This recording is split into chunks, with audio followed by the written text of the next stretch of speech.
how did you initially meet Megan? I met Megan.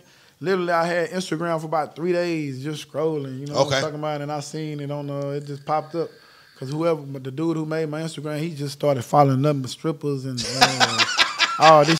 Okay, he was lit. Yeah, so one of the girls reposted Megan freestyle, the Stallion freestyle, and you know, being from Houston, I understood instantly that was something different because all the girl rappers from Houston normally want to rap like the boys. They normally want to, you know, be cool. They not finna shake no. You know what I'm talking about? And, you know, when I saw the combination of that and the rapping, I said, okay, this different. You know what I'm talking about? I definitely would like to, you know what I'm saying, get in the forefront of this right here. You know what I'm saying? And I hadn't even heard none of her music, nothing. I never even saw her a day in my life. So all this, you know, they been this stuff. I didn't know you. You know what I'm saying? The people I know didn't know you. You know what I'm saying? The people, nobody knew you. Exactly. Nobody knew you. The people I knew, none of us knew you. Yeah, there was no traction on that. Right. We called spade a spade. Right. Well, it wasn't like she was buzzing or nothing like that. And because they like to say the Stallion, oh, she had the Stallion freestyle already. I was like, okay, well, the cypher, yeah, you had that, but that still wasn't nothing. You know what I'm saying? They had like a, you know, what's his name? Q-Tip was trying to like sign her for a long time. Wow. And he couldn't get her signed. They was all trying to get her signed. Nobody signed till you was with 1501. So, you know, that's all I'm saying. She acts like you never existed. Exactly. Like I didn't do nothing. They went on the show and said, oh, I paid for a little radio run. Because T. Farris, man, he was so good at manipulating and getting between the two of us. Me and this girl, Megan, to be honest with you, man, because I'll keep it real, man, me and this girl never had a problem, ever. We was cool. You know what I'm talking about? We never had no problems. But you got a guy like T. Farris who gets in the middle and he causes this disconnect. Yeah, this for no reason though, because you know what I'm saying. But I guess that's his job. He causes this disconnect and you know, tells her one thing when tells me another thing, and the next thing you know, she mad at me. I'm mad at her. Me and her never spoke about none of this stuff. You know what I'm saying?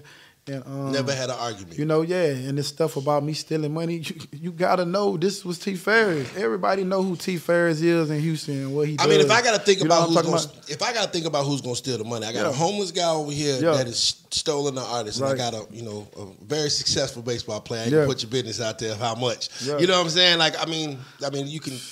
It don't take a rocket science. They say I was being greedy. I'm greedy. I try to tell. I said, bro, listen, I'm retired. You know what I'm talking about? I came home to see y'all do well. And the plan worked. We created somebody. Me and the plan was to come home, created something that was going to make Beyonce and all them people want to come back and get it because we know they infatuated with Houston. Yeah. You create anything big out of Houston, all those people going to come back because they want to let the rest of the world know that they still connected to Houston. We had the plan set. You know what I'm saying? Yes, and it worked. And then when it started getting big, people started getting greedy, you know, and while I'm just thinking, oh, I'm creating this thing that's gonna like open up doors for everybody else in the city of Houston, because that's what I was looking at it for. And I was like, I thought me and T. Farris had that same thought process. And the whole time he was just thinking about himself, you know. I'm thinking about trying to get Libra Jolie next, you know, Kenna Man next. You know what I'm saying? That was my mentality. Yeah, keep them coming. The whole, what's that? What I used to call myself, I say, man, I'm finna be the Harriet Tubman of Let's go. Underground Railroad. Yeah. Hey, I'm gonna show you the freedom. I'm gonna lead you to freedom. Yes, sir. You know what I'm saying? But I guess, you know what I'm saying, that was just doing too much for people, you know. So I don't know. You know what I'm saying? I was just trying to help out. But, you know, I just felt like it could have went totally different hadn't it just been like a selfish act in the middle like that. You know what I'm saying? You know, the first time I heard Big Old Freak was on the radio. Right. It wasn't a TikTok. It wasn't a social media. It wasn't online. It wasn't in the club. It was on radio. And if anybody that understands the music industry, they understand, you know, radio campaigns, and they can be quite pricey. And we wasn't with 300 at the time. Exactly. I remember that. We wasn't with 300 So that record charted on the radio independently out of nowhere. If anybody that understands the music industry, you understand exactly how expensive that can be. How much, roundabout, you ain't give me the full number, but how much did you put behind that record?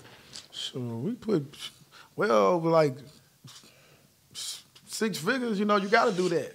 You know what I'm saying? But at the end of the day, T. Farris was doing all that. All I do is write checks to this dude. I don't know what this was doing at the time. You know what I'm talking about?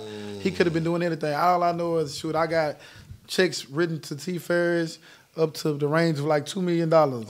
You know what I'm talking about? And it's all documented. And he'll take this money and do whatever. That's how much I trusted him with everything.